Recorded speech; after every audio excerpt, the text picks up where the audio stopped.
Hello everyone, আমি প্রিয়াঙ্কা। তোমাদের জানাই আমার চ্যানেলে অনেক অনেক ওয়েলকাম, অনেক অনেক ভালোবাসা জানি। আজকের ব্লগটা তোমাদেরকে সঙ্গে করে নিয়ে এখান থেকে শুরু করছি। আই হোপ তোমরা খুব ভালো আছো, ঈশ্বরের কৃপায় যে যেখানে আছো খুবই সুস্থ আছো, আর আমরাও কিন্তু বেশ ভালো আছি। তো আজ হচ্ছে রবিবার। তো চলো, এখন ঘড়িতে বাজে ওই সকাল 11টার মতো, আর আমি তোমাদেরকে সঙ্গে করে নিয়ে এখান থেকে ব্লগটা শুরু করছি। আই হোপ তোমাদের ব্লগটা খুব ভালো লাগবে। ভালো লাগলে একটা করে লাইক কমেন্ট শেয়ার করতে কিন্তু ভুলো না। চ্যানেলটাকে সাবস্ক্রাইব করে আমার পাশে থেকে যেও, আর অবশ্যই কিন্তু একটা সুন্দর কমেন্ট করবে, যেটা পড়ে আমাদের কিন্তু আমরা অনেক মোটিভেটেড হব আরও ভালো ভালো ভিডিও বানানোর জন্য।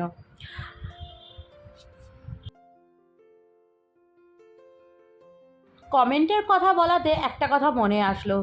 আগের দিনের ব্লগ ভিডিও দেখে দেবযানী দিদিভাই কমেন্ট করেছিল যে তুমি কিন্তু প্রত্যেক দিন ব্লগ দিও। নিশ্চয়ই দেবো দিদিভাই, আমি নিশ্চয়ই চেষ্টা করব তোমাদেরকে রেগুলার ব্লগ দেওয়া। আসলে কি বলো তো, দু একদিন না খুব ওই শরীরটা খারাপ হওয়ার পর থেকে আমার এখনও মনে হচ্ছে যেন একটু আরও বিশ্রামের দরকার, এরকম ব্যাপার। তো তাই ঠিক মতো আমি কিন্তু তোমাদের ব্লগ ভিডিওগুলো দিতে পারছি না।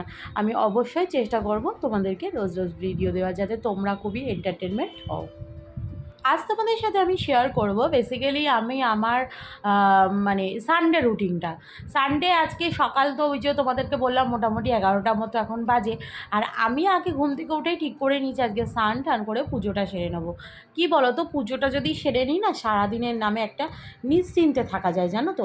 পুজো যদি তোমার সকাল সকাল দেওয়া হয়ে যায়, তাহলে কি বলবো, তোমরা এটা একটা জিনিস ভেবে দেখবে যে তোমাদের সারাদিনের যত কাজ আছে ঠিক একদম টাইম টু টাইম মতো হয়ে যায়।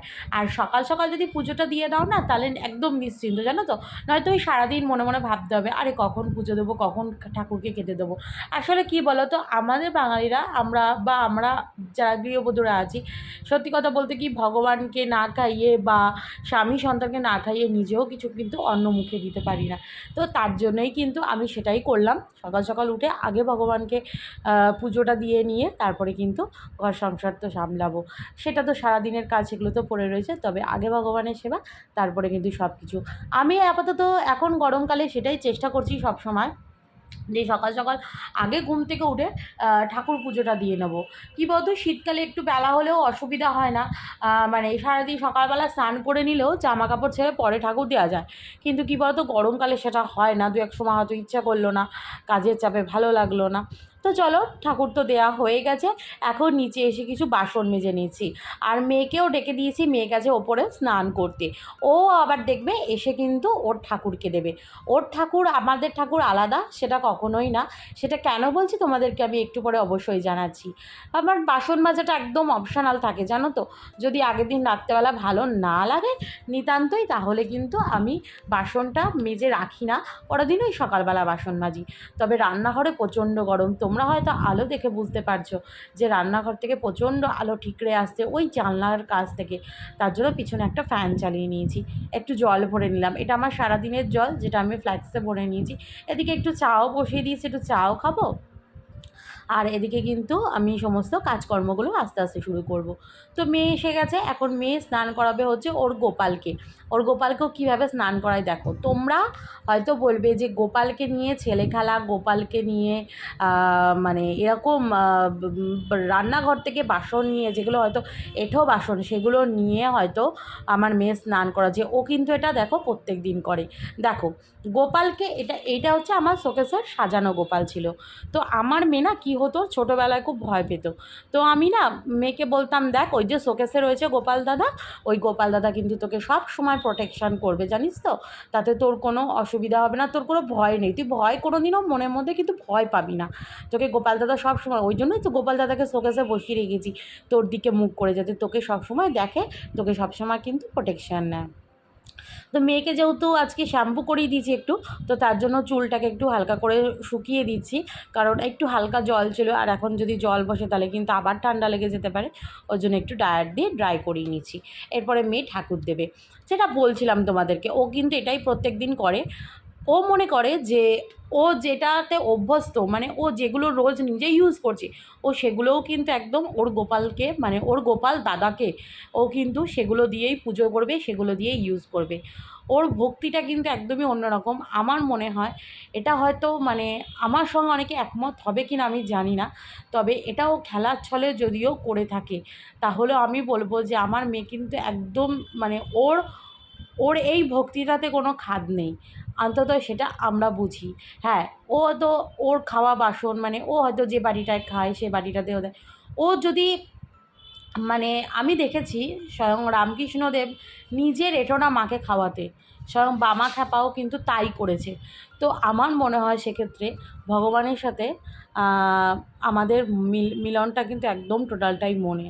সেখানে বাসন কোসন, হ্যাঁ হয়তো আমরা বলতে পারো যে আলাদা করে যে আমরা যারা ঠাকুর দিই তাদের সেই ঠাকুরের বাসন আলাদা হয়, আমাদের এঁঠো বাসন, নিশ্চয়ই এগুলো আমরা আমাদের যেহেতু আমরা মাছ মাংস খাই, ভগবানকে সেগুলোকে দেয়া যায় না, যেটা ছোটোর থেকে শিখেছি। কিন্তু আমার মেয়ে হয়তো এঁঠো বাসনে ভগবানকে এঁঠো বাসন বলতে বেসিন থেকে বাসন না, অবশ্যই সেটা ধোয়া বাসন, কিন্তু আমার মনে হয় যে আমার মেয়ের এই ভক্তিটা কিন্তু একদম নিখুঁত ভক্তি, মানে এই ভক্তিতে কোনো খাদ নেই, ওর মনের প্রতি কোনো চাওয়া নেই, ও শুধু নিজের, মানে ডাকতে হয় তাই ডাকে, এরকম ব্যাপার। ঠিক আছে, তো যাই হোক, অনেক কথা বলে ফেললাম। এবার আমার মনে হয় যে মনের শান্তিটাই সব কিছু। ওর মনে যদি এটা করেই ও শান্তি পায় তো শান্তি পাক। আর আমি বাধা দেবো না। যখন ও বুঝবে তখন নিশ্চয়ই ভাববে যে হ্যাঁ, আমার এগুলো করাটা হয়তো ঠিক না, বা ঘরের গোপালকে দেয়া গেলেও অ্যাকচুয়ালি ঠাকুর ঘর যেটা আমাদের আর কি হয়, অনেকের হয়তো একটাই ঘর, তো সেখানেই ঠাকুর প্রতিষ্ঠিত থাকে। যাই হোক, মোদ্দা কথা, সিংহাসনে যে ঠাকুর থাকে সে ঠাকুরকে ওইভাবে দেয়া যায় না। তো এখন মেয়ের একটু স্কিন কেয়ার করে নিচ্ছি। দেখো, আমি যেই প্রোডাক্টটা মাখি সেটাই ওকে মাখাচ্ছি। এবার তোমরা হয়তো বলতে পারো যে অনেকটা ছোট, তুমি কেন ওকে এইটা মাখাচ্ছ? সেটার উত্তরও তোমাদেরকে আমি বলে রাখি যে আমার মেয়ের যখন হাম হয়েছিল এই স্কিন কেয়ারটা করেই কিন্তু ওর মুখ পুরো ড্রাই হয়ে গেছিলো, মানে সবসময় মানে শুকনো মুখ থাকতো। আমি কিন্তু এই স্কিন কেয়ারটা, এই স্প্রেটা আর এই ময়েশ্চারটা লাগিয়ে, এটা ওশিয়ার যেটা আমি ইউজ করি, এই টোনারটা আর এই কোকো ময়েশ্চারটা, এটা মাখিয়েই ওর স্কিনটাকে ঠিক করে দিয়েছিলাম। তো আমি অনেক তখন টেনশানে ছিলাম, ভেবেছিলাম যে এইটা মাখাবো কেমন কী হবে না হবে। তো ভগবানের নাম নিয়ে সত্যি কথা আমি মাখিয়েছি, আর ঠাকুর আমাকে সত্যি আমার মেয়ের স্কিনটাকে আগের মতো করে দিয়েছে।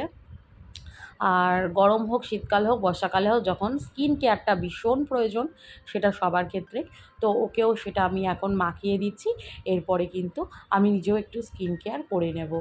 আর হাজব্যান্ড ওদিকে নিজের কাজে ব্যস্ত, তাই তোমাদেরকে আর হাজব্যান্ডকে দেখাতে পারলাম না আজকে। তো যেহেতু আমি তোমাদেরকে প্রথমেই ভিডিও শুরুতে বলেছি, আমি আমার রুটিনটা আর মেয়ের রুটিনটাই আজকে মোটামুটি শেয়ার করব, যে আমরা এখন রবিবার দিন সকালবেলা কি করি না করি মেয়ে বাড়ি থাকলে পরে ছুটির দিনে।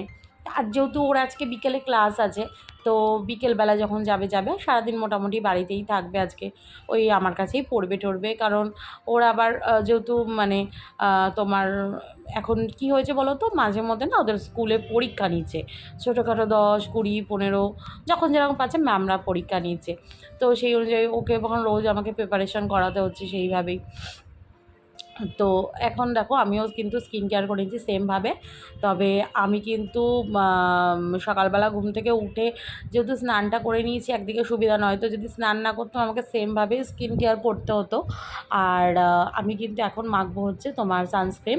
এবার তোমরা অনেকেই বলতে পারো যে সানস্ক্রিনটাকে কেন তুমি মাখছো, তুমি তো ঘরে আছো, তুমি তো বেরোচ্ছ না। কিন্তু দেখো, সানস্ক্রিন সবসময় আমরা ঘরে রয়েছি, বেরোচ্ছি না ঠিকই, কিন্তু এখন যেহেতু গরমকাল, সূর্যের একটা তাপ রয়েছে, প্লাস আমাদেরকে যেহেতু রান্নাঘরে যেতে হবে সকাল হলে, তো সেই জন্য সেটাও কিন্তু একটা আগুনের তাপটা কম না। সানস্ক্রিনটা কিন্তু আমাদের মানে মুখের জন্য ভীষণ ভালো, ভীষণই ভালো, ভীষণই ভালো। তো সেটাই আমরা করছি, আমি কিন্তু সানস্ক্রিনটা এখানে ইউজ করে নিচ্ছি। আর ভীষণ, মানে কি বলবো, এত ভালো এই ওশিয়ার সানস্ক্রিনটা। আমি আগে অন্যটা মাখতাম, এবার আমি নিয়ে এসেছি SPF 40। তো ভীষণ ভালো, তোমরা এটা ইউজ করে দেখতে পারো। তবে অবশ্যই কেনার আগে একবার নিজেদের স্কিন টাইপটা বুঝে তারপরে কিন্তু কেনো। আমি SPF 40 নিয়েছি, তোমাদের যদি 50 লাগে তাহলে তোমরা অবশ্যই 50 নেবে। সেটা দোকানে যারা বসে শোরুমে তাদের সাথে একটু কথা বলে নেবে। তো চলো, আমারও স্কিন কেয়ার মোটামুটি ডান। এরপরে কিন্তু আমি মানে রান্না বসিয়ে দেবো আর মেয়েকে কিন্তু পড়াবো।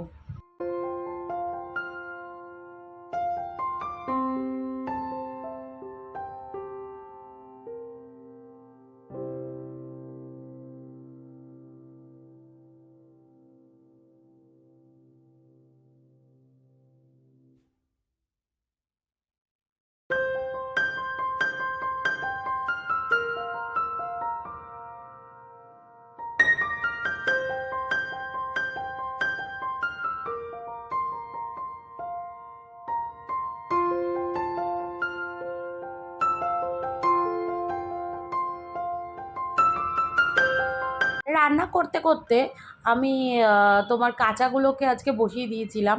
তো আজকে মোটামুটি সবকটা চাদরই কেচেছি, 2-3টে চাদর একসাথে ছিল।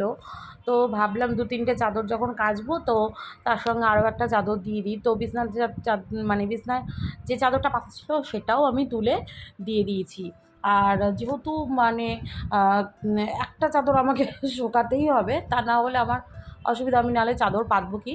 তো তার জন্য ওই দিকে ওই লাল চাদরটা একটু ওদিকে মেললাম, ওটা একটু যেহেতু মোটা আমি উল্টো করেই মেলেছি। তবে 10 মিনিট বাদে এসে আমি যতটা শোকাবে বাকিটা আমি তারপরে এপাশে মেলে দেবো। আর আজকে চাদরগুলো কী বলো তো, চাদরগুলো না একটু মানে বাইরের দিকে, মানে যে দিকটা রোদ পড়ে সেই দিকটা না মেললে খুব সমস্যা হয়ে যায়।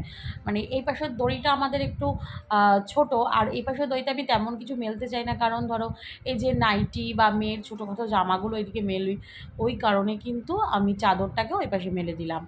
আর বড় ওই ওই ওই লাল চাদরটা আর এই সাদা চাদরটাকে এদিকেই মেলে দিয়েছি, এটাকে একটু উজালাও দিয়ে দিলাম। তো চলো তাড়াতাড়ি করে কাজ সেরে নিই, কারণ মেয়েকে আবার টাইম টু টাইম খেতে দিতে হবে। আর সকালে আজকে আমাদের টিফিন হয়ে গেছে। আমি সকালবেলা খেয়েছি আজকে মুড়ি, আর মেয়ে খেয়েছে ভাত। মেয়েকে সেদ্ধ ভাত খাইয়ে তারপরে কিন্তু ওকে পড়তে বসিয়ে দিয়েছি, ও নিচে পড়ছে। আর এদিকে আমি রান্না করছি, ওকেও পড়াচ্ছি, আবার এদিকে কিন্তু কাজও করছি। তো সারাদিনই কিন্তু মোটামুটি দেখো বলতে গেলে প্রত্যেকটা দিনই আমাদের এরকমই মানে দিন যায়। এমন না যে রবিবার বলে পার্টিকুলার দিনটাই আজকে আমাদের এরকম যাচ্ছে। মোটামুটি 2-1 দিন হয়তো একটু হাজব্যান্ড কোনো কাজ না থাকলে নিজের হয়তো বাড়িতে থাকে, 2-1 দিন আমাকে হয়তো কাজকর্মতে সাহায্য করে। বাদবাকি আমার কিন্তু মোটামুটি এরকমই যায়। আর যেহেতু মেয়ের এখন মর্নিংয়ে স্কুল, ও তো সকালে যায় আর সারাদিনই মোটামুটি বাড়িতেই থাকে। মর্নিংয়ে তো 10টা ওই 10:30টার মধ্যে চলে আসে।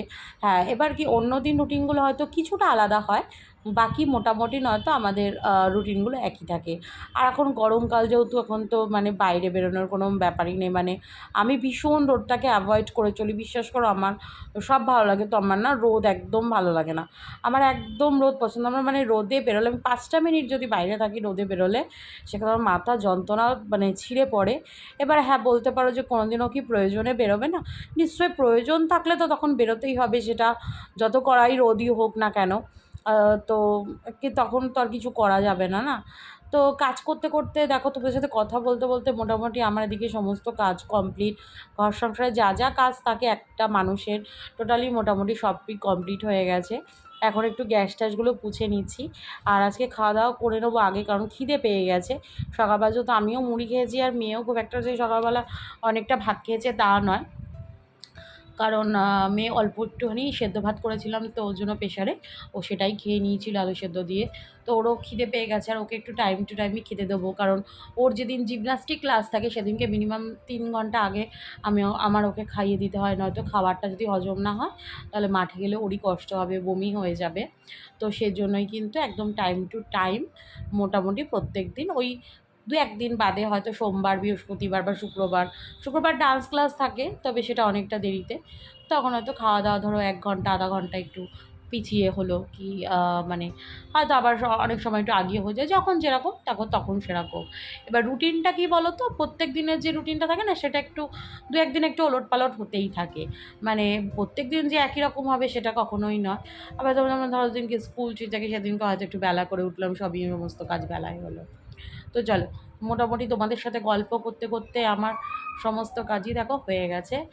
আর এখানে মা আমি দুজনে খেতে বসে গেছি, খাওয়া দাওয়া করে নিই, তারপরে কিন্তু একটু বিশ্রাম করব। আর ঘরটা মোছা হয়নি, খেয়ে দিয়ে ঘর টর মুছে তারপরে কিন্তু একটু বিশ্রাম করে মেয়ে চলে যাবে ওর ক্লাসে। আর আমি এখন তো কদিন জিমে যাচ্ছি না, তো আশা করছি আমি আবার সোম মঙ্গলবার থেকে জিমে যেতে পারবো।